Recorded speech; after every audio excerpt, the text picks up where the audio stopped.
நேத்து நம்ம தலைவர் விஜய் அவர்கள் பாத்தீங்கன்னா 2 விஷயத்துல ரெக்கார்ட் பிரேக் பண்ணிருக்காரு. ஒன்னு என்னன்னா ஃபர்ஸ்ட் டைம் 25 மினிட்ஸ் தொடர்ந்து பேசியிருக்காரு. அதுலயும் பாத்தீங்கன்னா அப்பைக்கு தான் அந்த பேப்பரை பார்த்தாரு. என்ன இடையில சில நேரத்துல ஒப்பனம் பண்ணிட்டு வந்தது மறந்துருச்சு. இன்னொரு விஷயம் என்னன்னா தலைவர் கிட்டத்தட்ட 100 நாளைக்கு மேல ஆகுது கொள்கை எதிரி பிஜேபி அப்படின்ற ஒரு வார்த்தையை பயன்படுத்தி அதுக்கு ஒரு காரணம் சொன்னார் பாருங்க. அப்படியே நான் மெய் சிலுத்துட்டேங்க.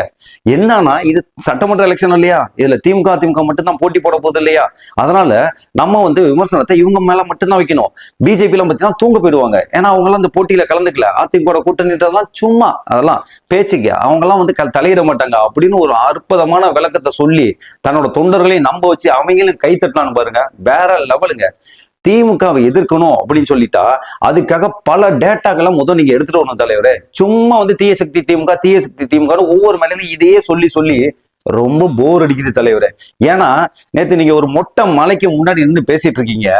அந்த மாதிரி தமிழ்நாட்டுல ஏகப்பட்ட மலைகள் இருந்துச்சு. இன்னைக்கு கல்குவாரினால பாத்தீங்கன்னா அது எல்லாத்தையும் அழிச்சிட்டாங்க. அந்த மாதிரி ஆறுகள், ஏரிகள், மாணவர்கள், மீனவர்கள், விவசாயிங்க, ஆசிரியருங்க, மருத்துவருங்க, செவிலியருங்க, துப்புரவு தொழிலாளர்கள், இந்த மாதிரி பல ரூபத்துல டெய்லியும் போராடிட்டு இருக்காங்க. சோ இந்த மாதிரி டேட்டாவை எடுக்கலாம்.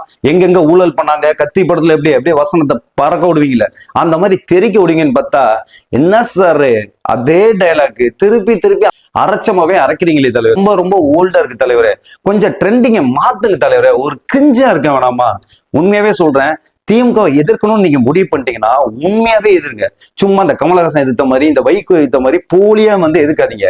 விஜயகாந்த் இருந்த வரையும் ரொம்ப தீவிரமா எதிர்த்தாரு. பட் ஆனா இன்னைக்கு விஜயகாந்தோட நிலைமை என்ன? திருப்பி அதே திமுகல போய் 1 சீட்டு 2 சீட்டுக்கு வாங்குறாரு. கமல் பொய்யா மட்டும்தான் எதிர்த்தாரு. அப்படியே டிவியை ஒட்டைக்கிற மாதிரி எல்லாம் பில்டப் எல்லாம் கொடுத்தாருல. இப்ப என்ன சொன்னாரு?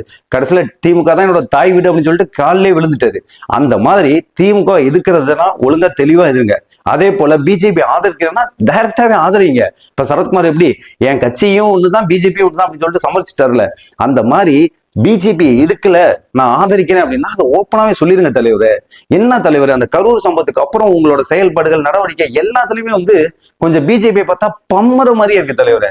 தயவு செஞ்சு இதெல்லாம் மாத்துங்க தலைவரே. நீங்க எப்படி தெரியுமா, கில்லி படத்துல இருக்க மாதிரி 2ல 1 பண்ணுவீங்கன்னு பார்த்தா கடைசியில பள்ளி மாதிரி பிஜேபி பின்னாடி போய் ஒட்டிட்டு இருக்கீங்களே தலைவரே. இதெல்லாம் நியாயமா?